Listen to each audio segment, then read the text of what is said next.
ಕೌಸಲ್ಯ ಸುಪ್ರಜಾ ರಾಮ ಪೂರ್ವ ಸಂಧ್ಯಾ ಪ್ರವರ್ತತೆ ಉತ್ತಿಷ್ಟ ನರಶಾರ್ದೂಲ ಕರ್ತವ್ಯಂ ದೈವಮಾಂತಿಕಂ.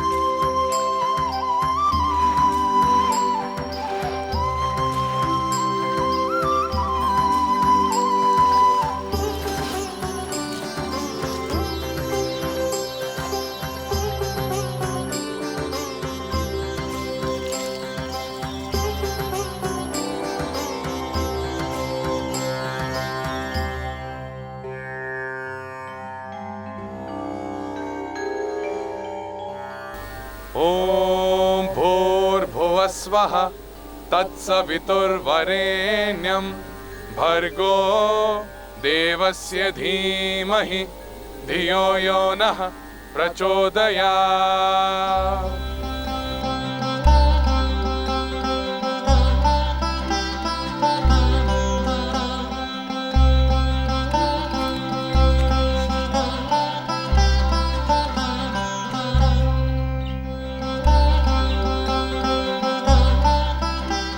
ರಾಮ ಲಕ್ಷ್ಮಣ, ನಾವು ನಮ್ಮ ಪ್ರಯಾಣವನ್ನು ಮುಂದುವರಿಸೋಣ.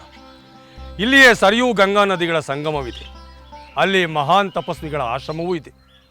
ಇಂದು ರಾತ್ರಿ ನಾವು ಅಲ್ಲಿಯೇ ತಂಗಿದ್ದು ನಾಳೆ ಮುಂಜಾನೆ ನಮ್ಮ ಆಶ್ರಮದ ಕಡೆ ಪ್ರಯಾಣ ಬೆಳೆಸೋಣ. ಆಗಲಿ ಗುರುಗಳೇ. ಬನ್ನಿ.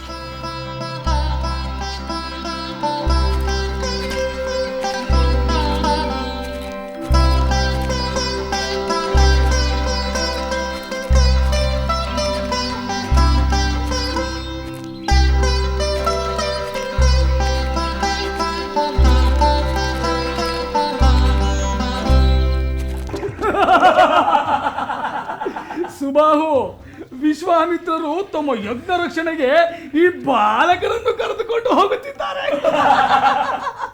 ರಾಮನಂತೆ ಲಕ್ಷ್ಮಣನಂತೆ ಈ ಬಾಲಕರು ರಕ್ಷಣೆ ಮಾಡುವವರು. ಅಗ್ರಜ, ಈ ವಿಚಾರವನ್ನು ಈಗಲೇ ಪ್ರಭುವಿಗೆ ತಿಳಿಸೋಣ.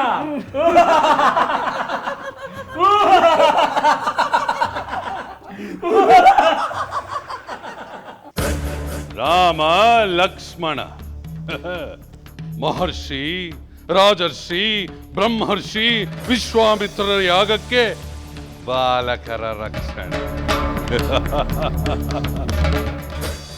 ಆ ವಿಶ್ವಾಮಿತ್ರರ ಅವಿವೇಕತನಕ್ಕೆ ನಗೆಯು ಬರುತ್ತಿದೆ. ಮಾರೀಚ, ಸುಬಾಹು, ಆ ರಾಜಪುತ್ರರ ಆಗಮನದಿಂದ ನಿಮ್ಮಿಂದ ಅವರು ಯಾಗವನ್ನು ರಕ್ಷಿಸುವುದು ಅಸಾಧ್ಯ. ನಿಮ್ಮ ಶಕ್ತಿ ಏನೆಂಬುದನ್ನು ಇಡೀ ಲೋಕಕ್ಕೆ ತಿಳಿಸಿ. ಆ ಯಜ್ಞವನ್ನು ಧ್ವಂಸ ಮಾಡಿ, ಜೊತೆಗೆ ಆ ಬಾಲಕರನ್ನು ಕೂಡ. ಇನ್ನು ಮುಂದೆ ನಿಮ್ಮ ವಿರುದ್ಧವಾಗಿ ನಿಂತು ಯಾರು ಏನನ್ನು ರಕ್ಷಿಸಿಕೊಳ್ಳುವುದು ಅಸಾಧ್ಯ ಎನ್ನುವುದನ್ನು ಲೋಕಕ್ಕೆ ತಿಳಿಸಿ. ನಿಮ್ಮ ಯಜ್ಞ ಧ್ವಂಸ ಕಾರ್ಯವನ್ನು ಮುಂದುವರಿಸಿ. ಆಗಲಿ ಪ್ರಭು, ತಾವು ಹೇಳಿದಂತೆಯೇ ಮಾಡುತ್ತೇವೆ. ನಾವು ಯಾರ ರಕ್ಷಣೆಯನ್ನು ಲೆಕ್ಕಿಸದೆ ವಿಶ್ವಾಮಿತ್ರರ ಯಜ್ಞವನ್ನು ಭಂಗ ಮಾಡುತ್ತೇವೆ. ಪ್ರಭು ಲಂಕಾಧೀಶ್ವರ, ವಿಶ್ವಾಮಿತ್ರನ ಯಜ್ಞ ನಾಶವಾಯಿತೆಂದು ಈಗಲೇ ತಮಗೆ ಬಂದು ತಿಳಿಸುತ್ತೇವೆ.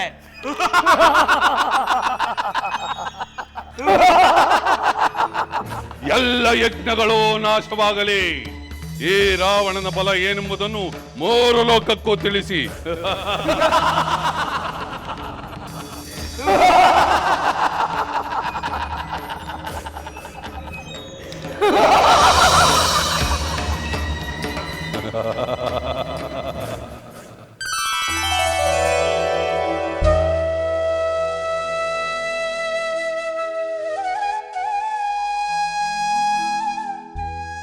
ಸೀತೆ, ಈ ನಿನ್ನ ಕೈಗಳು ಎಷ್ಟು ಕೋಮಲವಾಗಿದೆ, ಸುಮದಂತೆ ಮೃದುವಾಗಿದೆ.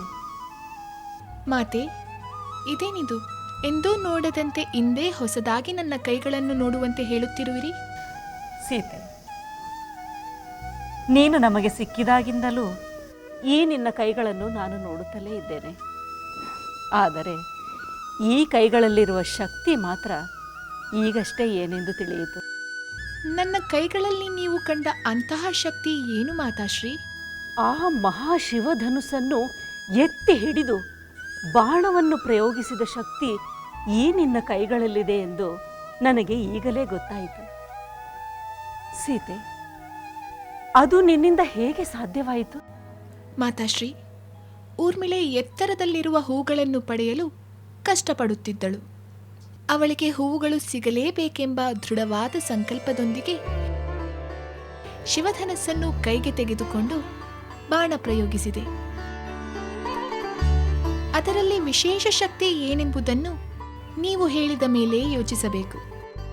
ಆದರೆ ನಾವು ಯೋಚಿಸುತ್ತಿರುವುದು, ಇಂತಹ ಅಪ್ರತಿಮ ಶಕ್ತಿಯುಳ್ಳ ನಿನಗೆ ಇದಕ್ಕಿಂತಲೂ ಹೆಚ್ಚಿನ ಶಕ್ತಿಯುಳ್ಳ ಪುರುಷೋತ್ತಮನನ್ನು ಹುಡುಕಿ ಮದುವೆ ಮಾಡುವುದು ಹೇಗೆ ಎಂದು. ಅದಕ್ಕೆ ನಿಮ್ಮ ತಂದೆ ನಾನು ನಿನಗೆ ಸ್ವಯಂವರವನ್ನೇ ಏರ್ಪಡಿಸಿ ಅದರ ಮೂಲಕ ಯಾರು ಸೂಕ್ತರೋ ಎಂದು ತಿಳಿದು ಅಂತಹವನಿಗೆ ನಿನ್ನನ್ನು ಕೊಟ್ಟು ಮದುವೆ ಮಾಡುವ ಯೋಚನೆ ಮಾಡಿದ್ದೇವೆ. ಸೀತೆ, ಏನು ಮಾತಾಶ್ರೀ? ಸ್ವಯಂವರದ ಮೂಲಕ ನಿನ್ನ ಪತಿಯನ್ನು ಆಯ್ಕೆ ಮಾಡುವುದು ನಿನಗೆ ಸಂತೋಷವೇ? ನಿಮ್ಮ ಸಂತೋಷವೇ ನನ್ನ ಸಂತೋಷವು.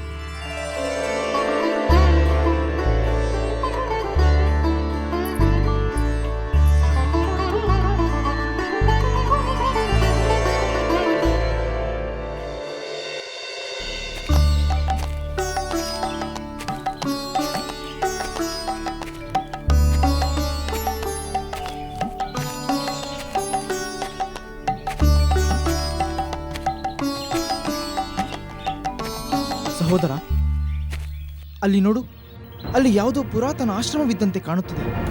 ಆದರೆ ಅಲ್ಲಿ ಯಾರೂ ವಾಸಿಸುತ್ತಿರುವಂತೆ ನನಗೆ ಕಾಣುತ್ತಿಲ್ಲ.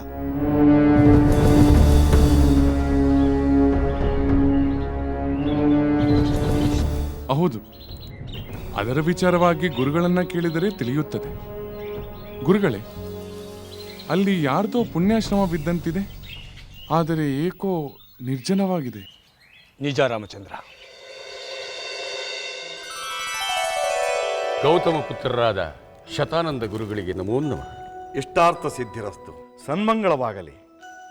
ಗುರುಗಳೇ, ಮಂಗಳ ಕಾರ್ಯವೊಂದರ ಬಗ್ಗೆ ಪ್ರಭುಗಳು ಯೋಚಿಸುತ್ತಿರುವಾಗಲೇ ತಾವು ತಮ್ಮ ಸಂಚಾರವನ್ನು ಮುಗಿಸಿ ನಮ್ಮಲ್ಲಿಗೆ ಬಂದಿದ್ದು ನಮಗೆ ಆನಂದವನ್ನು ಉಂಟು ಮಾಡಿದೆ. ಹೌದು ಗುರುದೇವ, ನಮ್ಮ ಹಿರಿಯ ಪುತ್ರಿಯಾದ ಸೀತೆಯು ಶಿವಧನಸ್ಸನ್ನು ಎತ್ತಿ ಬಾಣ ಪ್ರಯೋಗಿಸಿದ್ದನ್ನು ಕಂಡು ಅವಳಿಗೆ ಅನುರೂಪನಾದ ವರನನ್ನು ಅವನ ಪರಾಕ್ರಮವನ್ನು ಆಧರಿಸಿಯೇ ಆಯ್ಕೆ ಮಾಡಬೇಕೆನ್ನುವ ಅಭಿಲಾಷೆ ನಮಗುಂಟಾಗಿದೆ. ಸರಿಯಾದ ಆಲೋಚನೆ. ಸೀತೆಯಂತಹ ಅಸಾಮಾನ್ಯ ಗುಣವತಿಯನ್ನು ಮದುವೆಯಾಗಲು ಮಹಾಪುರುಷನೇ ಆಗಬೇಕು. ಅಂತಹ ಮಹಾಪುರುಷನ ಪರಾಕ್ರಮವೇನೆಂದು ಸ್ವಯಂವರದಲ್ಲಿ ಲೋಕವೇ ತಿಳಿಯಬೇಕು. ಅದಕ್ಕೆ ಕನಿಷ್ಠ ನಮ್ಮ ಸೀತೆಯು ಯಾವ ಧನಸ್ಸನ್ನು ಎತ್ತಿದ್ದಳೋ ಆ ಧನಸ್ಸನ್ನು ಎತ್ತುವಂತಹ ಪರಾಕ್ರಮಶಾಲಿ ಆ ಪುರುಷನಾಗಿರಬೇಕಲ್ಲವೇ?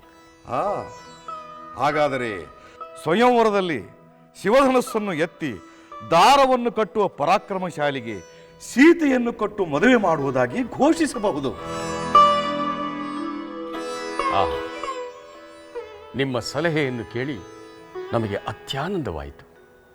ಕೂಡಲೇ ಸೀತಾ ಸ್ವಯಂವರವನ್ನು ಘೋಷಿಸುತ್ತೇವೆ. ಆಶೀರ್ವಾದಗಳು. ಶುಭಮಸ್ತು. ಗುರುಗಳೇ, ಅಲ್ಲಿ ಯಾರ್ದೋ ಪುಣ್ಯಾಶ್ರಮವಿದ್ದಂತಿದೆ, ಆದರೆ ಏಕೋ ನಿರ್ಜನವಾಗಿದೆ. ನಿಜ ರಾಮಚಂದ್ರ, ಅದೊಂದು ಮಹಾಪುಣ್ಯ ಸ್ಥಳವೇ.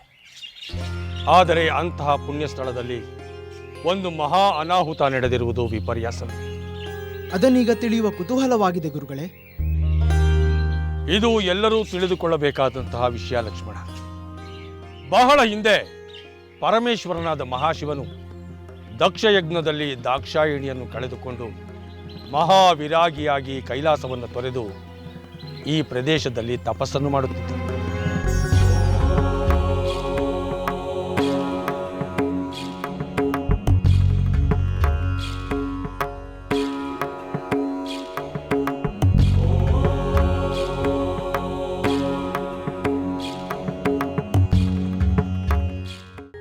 ಪರಶಿವನ ದೀರ್ಘ ತಪಸ್ಸಿನಿಂದ ಸೃಷ್ಟಿಯ ಸ್ಥಿತಿ ಲಯ ಚಕ್ರಗಳು ಅಲ್ಲೋಲ ಕಲ್ಲೋಲವಾಗುವ ಹಂತಕ್ಕೆ ಬಂದಾಗ ದೇವತೆಗಳೆಲ್ಲ ಬ್ರಹ್ಮ ವಿಷ್ಣುವಿನ ಮೊರೆ ಹೊಕ್ಕರು.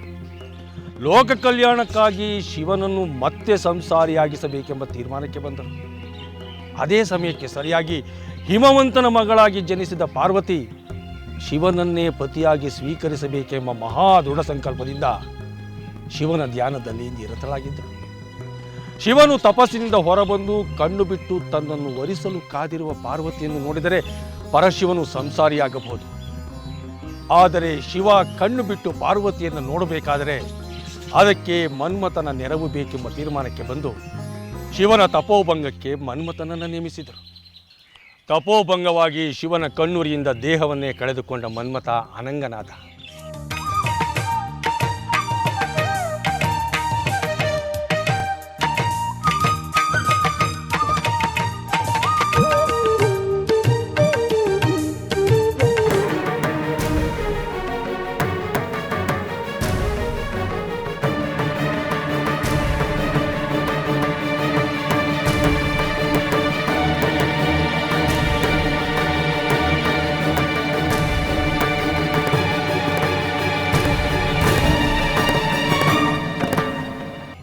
ಹಾಗಾಗಿ ಈ ಜಾಗ ಅಂಗದೇಶವೆಂದು ಪ್ರಸಿದ್ಧಿಯಾಯಿತು. ಮುಂದೆ ಅಂಗದೇಶವೆಂದು ಮಹಾಖ್ಯಾತಿಯನ್ನು ಪಡೆಯಿತು. ಗುರುಗಳೇ, ಆ ಪರಮೇಶ್ವರನ ವಿರಕ್ತಿ, ಆ ಮನ್ಮಥನನ್ನು ಗೆದ್ದ ಮಹಾಶಕ್ತಿಯ ಬಗ್ಗೆ ಹೇಳಿ ನಮ್ಮನ್ನು ಧನ್ಯರಾಗಿಸಿದಿರಿ. ಎಲ್ಲರೂ ಮನ್ಮಥನಿಗೆ ಸೋಲುತ್ತಾರೆ, ಆದರೆ ಮಹೇಶ ಮನ್ಮಥನನ್ನೇ ದಹಿಸಿ ಮಹೇಶ್ವರನಾದ. ಲಕ್ಷ್ಮಣ, ಅರಿಷಡ್ ವರ್ಗಗಳಿಗೆ ಕಾಮವೇ ಮೂಲ. ಯಾರು ಕಾಮವನ್ನು ಗೆಲ್ಲುತ್ತಾರೋ ಅವರು ಎಲ್ಲವನ್ನೂ ಗೆಲ್ಲುತ್ತಾರೆ. ಬನ್ನಿ.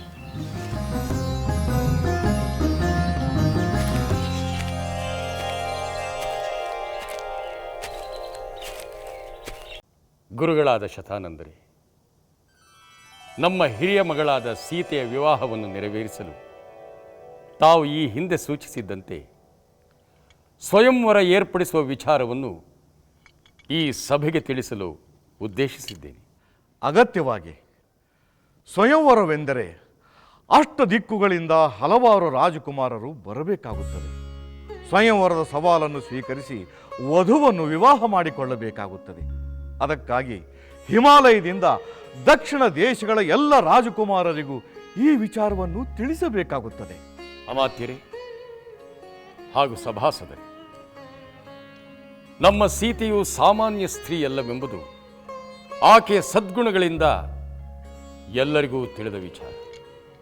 ಇತ್ತೀಚೆಗೆ ಒಂದು ಸಂದರ್ಭದಲ್ಲಿ 10 ಜನ ಬಲಿಷ್ಠರು ಅಲುಗಾಡಿಸಲು ಸಾಧ್ಯವಾಗದಂತಹ ಆ ಮಹಾಶಿವಧನಸ್ಸನ್ನು ನಮ್ಮ ಸೀತೆಯು ತನ್ನ ಕೈಯಾರ ಎತ್ತಿ ಬಾಣ ಪ್ರಯೋಗಿಸಿದ್ದನ್ನು ಕಂಡು ವಿಸ್ಮಯಗೊಂಡಿದ್ದೇವೆ. ಇಂತಹ ಪರಾಕ್ರಮವನ್ನು ಪ್ರದರ್ಶಿಸಿದ ನಮ್ಮ ಸೀತೆಯನ್ನು ವರಿಸುವ ಯಾರೇ ಆಗಿರಲಿ, ಆ ಮಹಾಶಿವಧನಸ್ಸನ್ನು ಎತ್ತುವ ಸಾಮರ್ಥ್ಯವನ್ನು ಹೊಂದಿರಲೇಬೇಕು ಎಂಬುದೇ ನಮ್ಮೆಲ್ಲರ ಅಭಿಮತ. ಆದ್ದರಿಂದ ಆ ಶಿವಧನಸ್ಸನ್ನು ಎತ್ತಿ ಹೆದೆಯೇರಿಸುವುದೇ ಪಣವಾಗಿ ನಾವು ಸೀತಾ ಸ್ವಯಂವರವನ್ನು ಏರ್ಪಡಿಸಿರುತ್ತೇವೆ. ಆ ಪರಾಕ್ರಮವನ್ನು ಪ್ರದರ್ಶಿಸುವ ಶಕ್ತಿಶಾಲಿಯೇ ನಮ್ಮ ಸೀತೆಯನ್ನು ವರಿಸಲು ಯೋಗ್ಯನಾಗಿರುತ್ತಾನೆ. ಈ ವಿಚಾರವನ್ನು ಅಷ್ಟ ದಿಕ್ಕುಗಳ ಎಲ್ಲ ರಾಜರುಗಳಿಗೂ ತಿಳಿಸುವಂತೆ ನಾವು ಆಜ್ಞಾಪಿಸುತ್ತಿದ್ದೇವೆ. ಈ ವಿಚಾರವನ್ನು ಎಲ್ಲ ರಾಜಾಸ್ಥಾನಗಳಲ್ಲೂ ತಿಳಿಸಿ.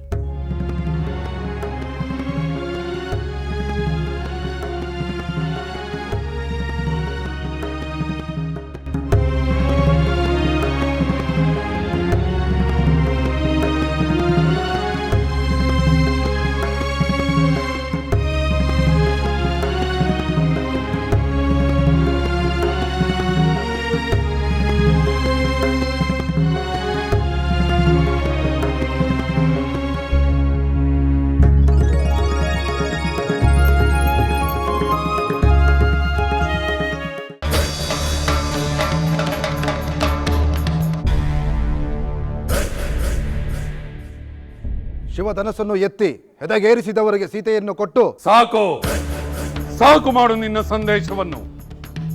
ಈ ಸಂದೇಶವನ್ನು ಮಿಥಿಲಾ ನಗರಿಯಿಂದ ಲಂಕೆಯವರೆಗೆ ಕೊಂಡು ಬಂದಿರುವೆಯಾ? ನಮಗೆ ಬಿಲ್ಲನ್ನು ಎತ್ತಿ ಹೆಣ್ಣನ್ನು ಮದುವೆಯಾಗುವ ಅಪೇಕ್ಷೆ ಇಲ್ಲ. ಇದು ಹುಡುಗಾಟದ ಸ್ವಯಂವರ. ಇದಕ್ಕೆಂದೇ ಸಣ್ಣ ಪುಟ್ಟ ರಾಜ್ಯಗಳ ದುರ್ಬಲ ರಾಜಕುಮಾರರಿದ್ದಾರೆ. ಅವರಿಗೆ ಈ ಸಂದೇಶವನ್ನು ಹೇಳುವುದನ್ನು ಬಿಟ್ಟು ಈ ಲಂಕೇಶ್ವರನ ಆಸ್ಥಾನಕ್ಕೆ ಬಂದಿರುವೆಯಲ್ಲ. ನಿನಗೆ ನನ್ನ ಪರಾಕ್ರಮದ ಅರಿವಿಲ್ಲವೆನಿಸುತ್ತದೆ. ಸರಿಯಾಗಿ ಹೇಳಿದೆ ಅಣ್ಣ. ನಿನ್ನ ಪರಾಕ್ರಮಕ್ಕೆ, ನಿನ್ನ ಒಂದು ಹೂಂಕಾರಕ್ಕೆ ಸುರಲೋಕದ ಸುರಸುಂದರಿಯರು ನಾ ಮುಂದು ತಾ ಮುಂದು ಎಂದು ಮುಂದೆ ಬರುತ್ತಿರುವಾಗ ಸಾಧಾರಣ ಒಬ್ಬ ರಾಜಕುಮಾರಿಗಾಗಿ ನೀನು ಮಿಥಿಲೆಗೆ ಹೋಗಬೇಕಾಗಿಲ್ಲ. ಇದನ್ನು ಹೇಳಲು ಬಂದ ಇವನ ಹಲ್ಲನ್ನು ಮುರಿದು ತಲೆಯನ್ನು ತರೆದು ಕಳಿಸಿಬಿಡೋಣ. ಕೂಡದು, ಖಂಡಿತ ಕೂಡದು. ದೂತನನ್ನು ಯಾವುದೇ ರೀತಿಯ ಅವಮಾನವನ್ನಾಗಲಿ ಹಿಂಸೆಯನ್ನಾಗಲಿ ಮಾಡುವುದು ರಾಜಧರ್ಮವಲ್ಲ. ಎಲ್ಲ ರಾಜ್ಯಗಳಿಗೆ ಸ್ವಯಂವರದ ಸಂದೇಶವನ್ನು ಕಳಿಸುವಂತೆ ರಾಜಾಜ್ಞೆ ಮಾಡಿದಾಗ ಅದನ್ನು ಪಾಲಿಸುವುದು ಈ ದೂತನ ಕರ್ತವ್ಯ. ಆ ಕರ್ತವ್ಯ ಮಾಡಿದವನನ್ನು ನಾವು ಗೌರವದಿಂದಲೇ ಕಳಿಸಿಕೊಡಬೇಕು. ಸರಿ ಸರಿ ವಿಭೀಷಣ, ನಿನಗೆ ಪರಾಕ್ರಮವನ್ನು ಪ್ರದರ್ಶಿಸುವುದೆಂದರೆ ಆಗದು. ನೀನಿನ್ನು ಹೊರಡಬಹುದು. ಮತ್ತೆಂದಿಗೂ ಇಂತಹ ಸಂದೇಶಗಳನ್ನು ಇಲ್ಲಿಗೆ ತರಬೇಡ. ಇವರಿಗೆ ಸಂದೇಶ ಕಳಿಸುವ ಅಪೇಕ್ಷೆ ಯಾರಿಗೂ ಇರಲಿಲ್ಲ. ಇವರ ದೂತರ ಕೈಗೆ ಸಿಕ್ಕಿ ಬಲವಂತದಿಂದ ಇಲ್ಲಿ ಬಂದೆ. ಸತ್ಯ ಬದುಕಿದೆ. ಹೊರಡು.